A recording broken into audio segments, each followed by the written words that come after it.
तो जन जन चेहरा का टोटल ऑब्जेक्टिव करेंगे मेरे लाडलो, और बता देना कि कितना सही कर रहे हो तुम सब, क्योंकि बहुत ज़्यादा नौटंकी हो रही है यार। ऐसा नहीं है कि एग्ज़ाम टाइम में आप लोग फोड़ नहीं दोगे, भाई फोड़ दोगे, मुझे विश्वास है। बट क्या है ना कि पहले से एक दो सब्जेक्ट को जब बना के रखोगे, जो आसान वाले हैं, जो इजी वाले हैं, तो आप ही को फ़ायदा होगा ना, होगा कि नहीं होगा। तो पहले इस चैप्टर का इंट्रोडक्शन देख लो ताकि आपको ऑब्जेक्टिव बनाने में आसानी हो। तो देख लो, छोटा सा चीज़ है, ज़्यादा नहीं बताऊँगा। और इसके लेखक गजानंद माधव मुक्तिबोध थे, और इनके बारे में पूरे विस्तार तरीके से बताऊंगा। अगर आपके पास 4 मिनट है तो अच्छे से देखिएगा लाडलो, क्योंकि 4 मिनट समय बहुत ज़्यादा नहीं होता, आप चल के घूम के भी देख सकते हैं, ठीक है, या स्पीड को बढ़ा के देख सकते हैं। जन्म 13 नवंबर 1917 में हुआ था किनका? गजानंद माधव मुक्तिबोध का। कब? 13 नवंबर 1917। एक बार और बोलो, 13 नवंबर 1917। चलो ठीक है। निधन की बात करेंगे। निधन मतलब होता है मृत्यु। 11 सितंबर 1964। कब हुआ था? 11 सितंबर 1964 को मृत्यु हो गया था। जन्म स्थान की अगर हम बात करें तो श्योपुर। उम्र 46 वर्ष। याद रख, 17 में जन्म हुआ, 64 में मर गए, तो टोटल 46 साल तक जिंदा रहे थे, ये बोलना चाह रहा है क्वेश्चन में। तो ये क्वेश्चन बेसिकली पूछता नहीं, अगर पूछेगा तो जन्म और मृत्यु याद है तो बीच का आप गैप निकाल सकते हो। बहुत बढ़िया। माता का नाम क्या था? पार्वती बाई। क्या नाम था? पार्वती बाई। याद रहेगा ना, मम्मी का नाम पार्वती बाई। जन्म कब हुआ? 13 नवंबर। मृत्यु 11 सितंबर। जन्म स्थान श्योपुर गांव था। माता का नाम पार्वती देवी। पिताजी का नाम क्या था? माधवराज मुक्तिबोध, है ना, माधवराज मुक्तिबोध। एक एक पॉइंट को मेरा काम है बेहतर से आपको देना, पूरे चैप्टर डिटेल से पढ़ाना लाडलो। तो यार अच्छे से पढ़ेंगे ना, मस्ती से पढ़ेंगे, क्यों टेंशन लेना, आराम से सारी चीज़ें करेंगे यार, ठीक है। सब चीज़ जान लिया। शिक्षा के बारे में थोड़ी सी चीज़ें जान लो, ज़्यादा नहीं जाननी, पूरा नहीं याद करना ना, पूरा ना भाई, सिर्फ थोड़ी मोड़ी चीज़ें जो बताऊंगा उसे देख लेना। शिक्षा देख लो, उज्जैन, विदिशा, है ना, और अमझरा, सरादपुर आदि स्थानों पर प्रारंभिक शिक्षा। अब सोचो कि स्टार्टिंग में जो शिक्षा थी ना, कभी उज्जैन में हुआ, कभी विदिशा में हुआ, कभी अमझरा में हुआ, कभी सरदारपुर में हुआ, मतलब स्टार्टिंग की जो शिक्षा थी ना, तो अलग अलग जगह पे हुआ। जैसे मान लो मैं बचपन में हूँ अभी, तो मैं कभी इस गांव में पढ़ रहा हूँ, कभी उस गांव में जा रहा हूँ, कभी उस गांव में जा रहा हूँ, तो इस तरह से उनकी जो पढ़ाई थी बचपन में हुई थी। याद रह गया? चलो, तो ये बस इतना याद रख लेना है।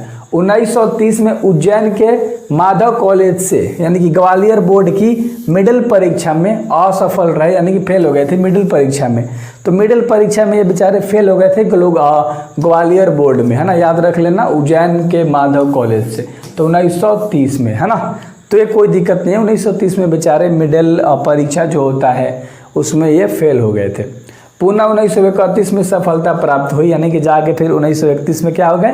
पास हो गए। फिर 1935 में माधव कॉलेज से ही इंटरेट किया, मतलब इंटरमीडिएट करा, यानी कि 11th और 12th करा, ठीक है मेरे भाई। कब? 1935 में।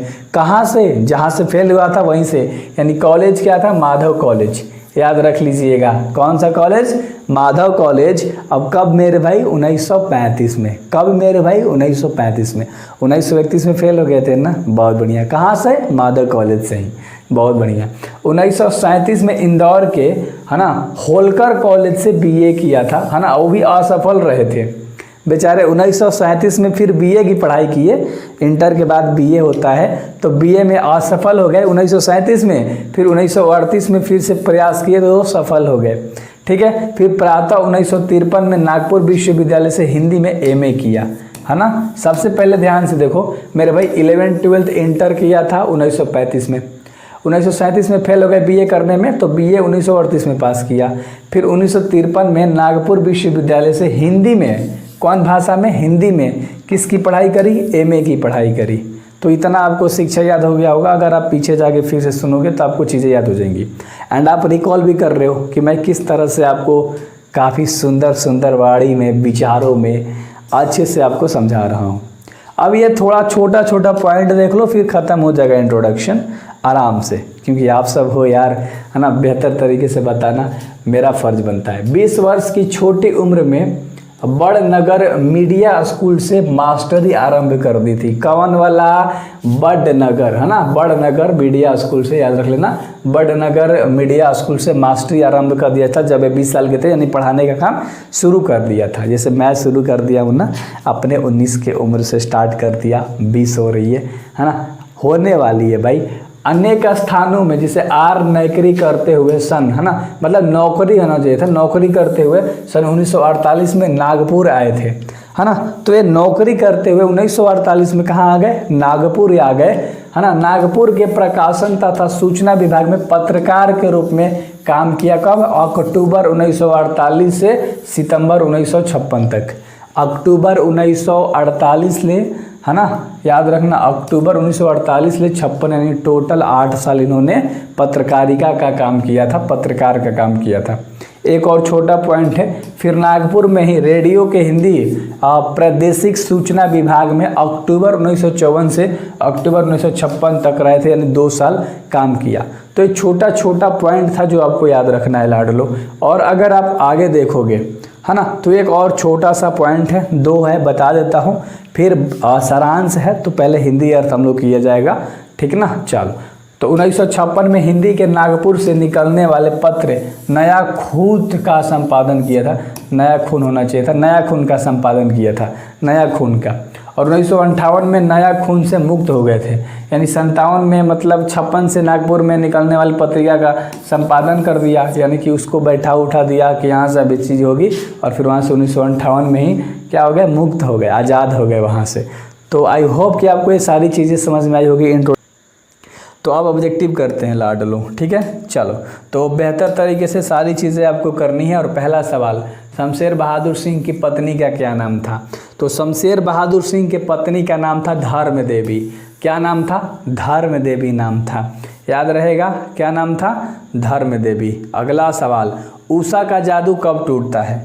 उषा का जादू टूटता है सूर्य के निकलने से, यानी सूर्योदय होने पर, क्योंकि जब सूर्य निकलता है तो उससे पहले लालिमा नीलिमा होती है, यानी लाल लाल दिखाई देता है ना। आप जब सूर्यवान उगते हैं, सुबह उठ के देखते हो अंगड़ाई लेते हुए, ओह, तो क्या देखते हो? नीलिमा, सूर्य से पहले वाली। तो सूर्योदय होने पर जो होती है ना, उषा का जादू टूट जाता है। तो उषा का जादू उसे ही बोलते हैं जो नीलिमा लालिमा दिखाई देती है। हिंदी साहित्य में कवियों के कवि किसे कहा गया है? तो कवियों के कवि किन्हें कहा गया है मेरे भाई? आपको बताना है, प्रसाद जी को ही कहा गया है। किन्हें कहा गया है? प्रसाद जी को कहा गया है, तो याद रख लेना, ठीक है। चलो, तो कोई दिक्कत नहीं है, है ना, तो आपको अच्छे तरीके से बतानी है सारी चीज़ें, ठीक है। चलो, शमशेर बहादुर सिंह के पिता का क्या नाम था? शमशेर बहादुर सिंह के पिताजी का जो नाम था मेरे भाई, ठाकुर लक्ष्मण सिंह नाम था। क्या नाम था? ठाकुर लक्ष्मण सिंह नाम था। क्या नहीं मज़ा आ रहा? आएगा, क्योंकि आप सब चैप्टर मेरे से नहीं देखे हो ना, प्लेलिस्ट में जाके और सारे चैप्टर्स देखो आराम से। कह रहा है शमशेर बहादुर सिंह के पिता का जन्म कब हुआ था? एक क्वेश्चन गलत है। शमशेर बहादुर सिंह का जन्म कब हुआ था देना चाहिए था, तो 13 जनवरी 1911 को शमशेर बहादुर सिंह का जन्म हुआ था, याद रहेगा। और अगला सवाल कह रहा है 6 नंबर का, मुक्तिबोध के कविता संग्रह का नाम क्या था? तो मुक्तिबोध के कविता संग्रह का नाम 4 गुमले चांद का मुंह टेढ़ा है, ये था, याद रखिएगा। चांद का मुंह टेढ़ा है, इससे मुक्तिबोध ने लिखा है, माधव मुक्तिबोध ने, हाँ। चलो, अगला सवाल देख लो, जन जन का चेहरा एक कविता में किस नदी का नाम नहीं आया है? तो नहीं पूछ रहा है गंगा जमुना नील या अमेजन नदी का। तो इसकी अगर बात करोगे लाडलो, तो यमुना नदी का नाम नहीं आया है, बाकी गंगा, नील और इन सभी का नाम आया है, याद रहेगा ना। तो यमुना का नाम नहीं आया है। चैप्टर में अगर आप देखोगे मैंने अच्छे से समझा रखा है, काव्य खंड में चले जाओ प्लेलिस्ट में और अच्छे से देख लो। चोर शब्द की प्रकृति निर्धारित कीजिए। जो चोर शब्द की प्रकृति होती है वो तद्भव होती है। क्या होती है? चोर शब्द की जो प्रकृति होती है वह तद्भव होती है लाडलो। और अगला सवाल देख लो जो कि 9 नंबर का आपका सवाल है। और 9 नंबर का सवाल कह रहा है कि निम्नलिखित में से कवियों में मुक्तिबोध का समकालीन कौन नहीं है? तो मुक्तिबोध के समकालीन कौन नहीं है? ऑप्शन देख के पढ़ लो, कौन नहीं है? अज्ञेय, जयशंकर प्रसाद या गिरजा कुमार माथुर या भारत भूषण अग्रवाल। तो जयशंकर प्रसाद होगा, है ना। चलो, तो अच्छे से याद हो गया होगा। इस क्वेश्चन में थोड़ा सा टेढ़ापन आपको लगा होगा कि अरे यार ये तो क्वेश्चन टेढ़ा है, तो जब टेढ़ा है तो 2-3 बार देखो ना, वीडियोस को पीछे ले जाओ और ट्राई करो कि आप वीडियो को स्पीड में देखो। अगर आपको याद है तो स्पीड कर लो, नहीं याद है तो एक बार देखो, दोबारा स्पीड करके देख लो। शोषक शब्द का विपरीतार्थक शब्द क्या होता है? किसका? शोषक, है ना। तो शोषक का होता है विपरीतार्थक पोषक, शोषक का क्या होता है? पोषक होता है। क्लियर है लाडलो? क्लियर है? क्लियर है। और अगला सवाल देख लो 11 नंबर का। 11 नंबर का सवाल कह रहा है कि जन जन का चेहरा एक कविता में जन किन के लिए प्रयुक्त है? बिल्कुल सही है। जाना जन किन के लिए प्रयुक्त है मेरे भाई? तो जाना जन दुनिया के अनेक देशों की जनता के लिए है। जना जन याद रख लेना, जना जन शब्द याद रख लेना, प्रयुक्त है भाई दुनिया के अनेक देशों की जनता के लिए, है ना। चलो, अलग अलग देश के जनता के लिए। और अगला है जन जन का चेहरा एक कविता में चित्र प्रस्तुत किया गया है। तो जो चित्र प्रस्तुत किया गया है लाडलो, देश की आज़ादी के लिए आंदोलन रत्न, है ना, और भारतवासियों का। तो ये छोटा सा दिख रहा है, लंबा सा लाइन है, इसे याद कर लेना कैसे भी। देखो मैं ना आपको बहुत मस्ती से पढ़ाता हूँ, बहुत मस्ती से, बहुत चिल तरीके से, क्योंकि पढ़ाई को जब स्ट्रेस करके लेने लगोगे ना तो मज़ा नहीं आने वाला। बिल्कुल चिल मारो। रात के अभी 11:30 बज रहे हैं, वीडियो शूट कर रहा हूँ, 11:17 हो रहा है ना। निम्नलिखित में से कौन सी रचना मुक्ति बोध की नहीं है? अब मुक्ति बोध की नहीं कह रहा है तो लोग भूल गए हैं, यही है भाई, आगे क्यों जाना। यही जो है वो नहीं है, बाकी सब के सब है। अगर आप देखोगे इंट्रोडक्शन पार्ट शायद तो, है ना। 1958 से कब मुक्ति बोध ने दिग्विजय महाविद्यालय में प्राध्यापक पद का काम शुरू किया था? 1958 से। कब? 1958 से। क्वेश्चन याद हो गया होगा। एंड अगला है कि नया खून का संपादन कब हुआ था? यानी नया खून का संपादन 1956 में हुआ था लाडलो। कब हुआ था? 1956 में हुआ था लाडलो। क्लियर है। अगला सवाल देख लो जो कि 16 नंबर का सवाल है। और 16 नंबर का सवाल कह रहा है कि गजानन माधव मुक्ति बोध का विवाह किसके साथ हुआ था? सो शांता जी के साथ हुआ था ना, शांता जी के साथ हुआ था विवाह। याद रख लेना, याद रख लेना, याद रख लेना, याद रख लेना लाडलो, प्यारे हो तुम सब यार।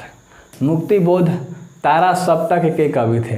तो मुक्ति बोध जो थे ना वो पहले, है ना, कवि थे। कौन? तारा सप्तक के पहले कवि थे। कौन? माधव मुक्ति बोध। और अगला 18 नंबर का सवाल है। टोटल 30 सवाल है, मैंने आपको बोला था। तो 18 नंबर का सवाल कह रहा है कि मुक्ति बोध के उनके घर किस नाम से पुकारा जाता था? तो उन्हें बाबू साहब कह के पुकारा जाता था। क्या कहा जाता था? बाबू साहब कहा जाता था। और अगला 19 नंबर का सवाल है। और 19 नंबर का सवाल कह रहा है कि नए साहित्य का सौंदर्य सत्ता के लेखक कौन है? सौंदर्य सत्ता के लेखक कौन है? तो सौंदर्य सत्ता के लेखक मुक्ति बोध जी ही हैं। याद रहेगा लाडलो, कौन है? मुक्ति बोध ही हैं। और कितने प्यार तरीके से ऑब्जेक्टिव कर रहे हो। सारे ऑब्जेक्टिव इसी तरह से करोगे, मेरे साथ करोगे, मज़ा आएगा। मुक्ति बोध का जन्म स्थान जो है, जन्म का समय पूछ रहा है। तो मुक्ति बोध का जो जन्म का समय है ना, कब? रात के 2 बजे। हाँ, बी नंबर ऑप्शन सही है। एनर्जी बहुत डाउन है, रात बहुत ज़्यादा है, और इससे पहले बहुत सारे वीडियो शूट करे, लाइव क्लास ले लिया है, तो रिकॉर्डेड क्लास आज है आप सभी का ना। तो अगला सवाल है ना, कवि ने सितारा किसे कहा है? कवि ने सितारा किसे कहा है? देश की जनता को सितारा कहा है। कवि ने सितारा किसे कहा है? तो देश की जनता को। आँखों में आपको दिख रहा होगा स्ट्रेस, नींद। बहती बहाती में कौन सा अलंकार है? बहती बहाती में कौन सा अलंकार है? अनुप्रास अलंकार, है ना। क्या है? अनुप्रास अलंकार। टोटल 30 है, तो कहीं मत जाओ। और जैसे मैं थोड़ा सा यार संघर्ष कर रहा हूँ, आपको भी करना है। निम्नलिखित में से कौन सी कृति मुक्ति बोध की नहीं है? तो नहीं कह रहा है लाडलो, इसमें से नहीं। साहब की उठता है आदमी है, विप्रात है, चंद्रगुप्त नहीं है, काठ का सपना भी है। तो चंद्रगुप्त इसमें से नहीं है, याद रख लेना, मुक्ति बोध का, है ना। चलो, और अगला 25 नंबर का सवाल कह रहा है।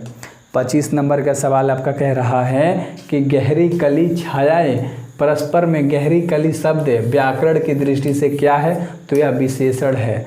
व्याकरण की दृष्टि से क्या है लाडलो? यह विशेषण है। तो शब्द याद रख लेना, गहरी कली छाए। और अगला सवाल कह रहा है कि 26 नंबर का सवाल कह रहा है कि मुक्ति बोध की माता का क्या नाम था। तो मुक्ति बोध के माता का नाम क्या था? पार्वती बाई।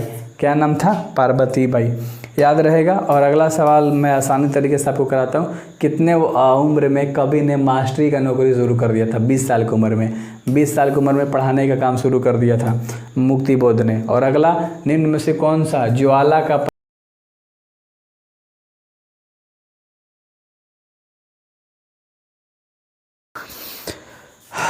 भाई साहब नींद परेशान किया यार। देखो अगला 29 नंबर का सवाल कर रहा है कि मुक्ति बोध जी कवि पिताजी का नाम क्या था? मुक्ति बोध के पिताजी का नाम क्या था? माधवराज मुक्ति बोध।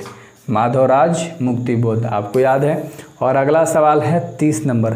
क्या है? 30 नंबर का सवाल है कि मुक्ति बोध रचनावली को प्रकाशन द्वारा प्रकाशित किया गया है। तो रचनावली को द्वारा प्रकाशित किया गया तो कौन थे? तो थे राजकमल प्रकाशन, और इनके द्वारा प्रकाशित किया गया था। याद रख लेना, ठीक है। तो चलो अच्छे तरीके से याद हो गया होगा मेरे भाई सारे क्वेश्चंस। तो 30 में मैंने एक क्वेश्चन को नेग्लिजिबल कर दिया, ख़राब कर दिया था। तो 29 बताओ, 29 में कितना सही है? कम से कम तुम्हारा 21 प्लस सही होना चाहिए, तब जाके समझो कि प्रिपरेशन थोड़ी सी स्ट्रॉन्ग है, ठीक है। So best of luck. मिलते हैं अगली वीडियोज़ में, अगले चैप्टर में मिलेंगे ना, ठीक है। Do subscribe.